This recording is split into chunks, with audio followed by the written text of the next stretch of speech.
नमस्कार, मैं राजीव ठाकुर और आप देख रहे हैं ट्राई सिटी प्राइम न्यूज़। मई महीने में पारा लगभग 45 के आसपास पहुंच चुका है।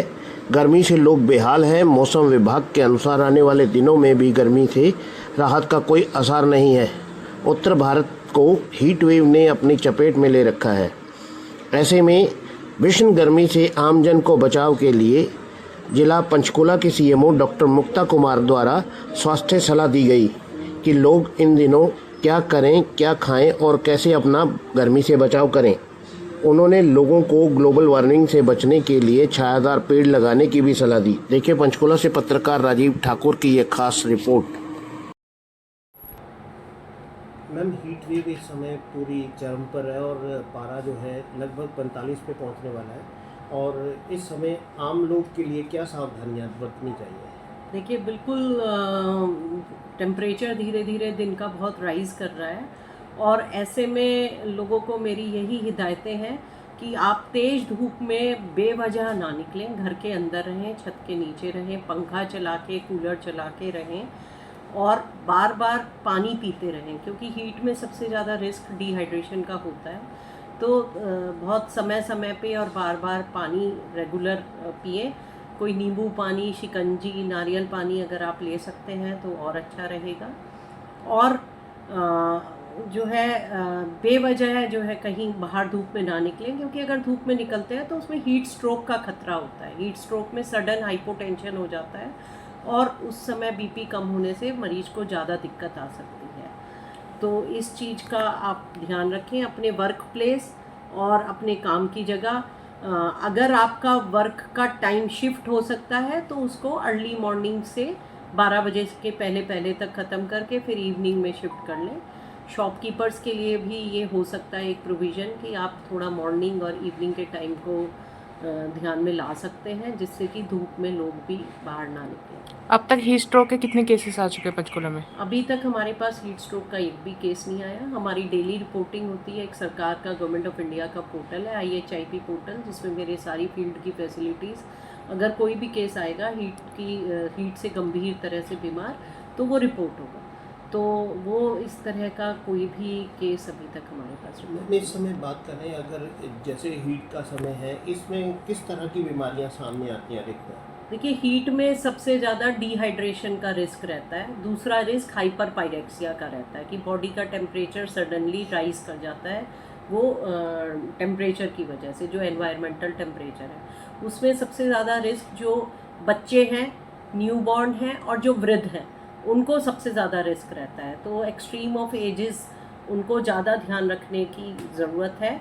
और हाइपर पायरेक्सिया, अगर किसी का टेम्परेचर भी एकदम से बढ़ जाए तो उसमें सबसे बेस्ट होता है कि गीले पानी पट्टी, मतलब कोई भी आप तौलिया वौलिया गीला करके निचोड़ के उसको अपने बदन पे पोंछें या फिर सर पे उसको लगाएं, तो उससे बॉडी टेम्परेचर डाउन आ जाएगा और जो उसका हाइपर पायरेक्सिया के खतरे हैं उससे आप बच जाएंगे। इसके अलावा बहुत बार ऐसे में वाटर की मतलब जो फूड एंड वाटर की बीमारियां होती हैं, फूड एंड वाटर इंड्यूस्ड, जिसमें कि कोई डायरिया, वॉमिटिंग, फूड पॉइजनिंग के खतरे भी बढ़ने लगते हैं।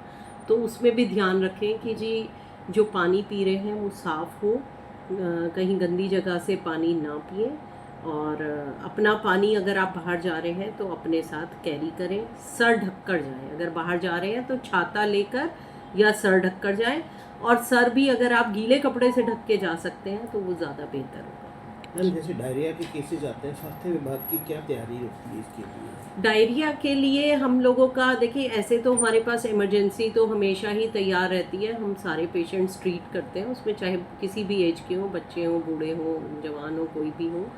हमारे पास सफिशिएंट वार्ड्स हैं, वार्ड में बेड्स हैं, मेडिसिन है, पीडियाट्रिक है, मतलब हर वार्ड में हमारे पास सफिशिएंट बेड है, ICU है, फ्लूइड है, ORS हम डिस्ट्रीब्यूट करते रहते हैं। फील्ड में भी हम मतलब डायरिया के अलग काउंटर बना के, जब अगर कभी केसेस ज़्यादा आते हैं तो हम बाकायदा काउंटर्स लगा के उनको ORS और जिंक डिस्ट्रीब्यूट कराते हैं। तो ORS 1 लीटर पानी में पूरा पैकेट डाल के लोग अगर डायरिया है तो वो पी सकते हैं। और बाकी मैंने कहा कि खान पान का अपना ध्यान रखें। हीट की अगर बात करें तो ये जो अधिकतर बढ़ती जा रही है, क्या कारण देखते हैं इसके पीछे? देखिए, इस पे सबसे ज़्यादा मेन कारण जो है पेड़ों का कटना है, जिसकी वजह से ग्लोबल वार्मिंग पूरे दुनिया में, देश में बढ़ती जा रही है। तो एज ए डॉक्टर भी और एज एन एडमिनिस्ट्रेटर भी मेरी सभी से अपील है कि आप घर के आसपास ज़्यादा से ज़्यादा पेड़ लगाएं, छायादार पेड़ लगाएं। उससे पक्षियों को भी लाभ होगा और आपको भी जो टेम्परेचर मेंटेन करने में एनवायरनमेंट का हेल्प मिलेगी, बीमारियां भी कम होंगी, स्वच्छ हवा भी मिलेगी। तो आप पेड़ों को काटें नहीं, बल्कि और ज़्यादा से ज़्यादा पेड़ लगाएं। मॉडर्नाइजेशन के साथ साथ ट्री प्लांटेशन भी बहुत ज़रूरी है। दूसरा, पॉल्यूशन एक कारण है, जो बढ़ता हुआ पॉल्यूशन है, जिसकी वजह से ग्लोबल वार्मिंग बढ़ती जा रही है। तो पॉल्यूशन पे चेक लगाने की ज़रूरत है।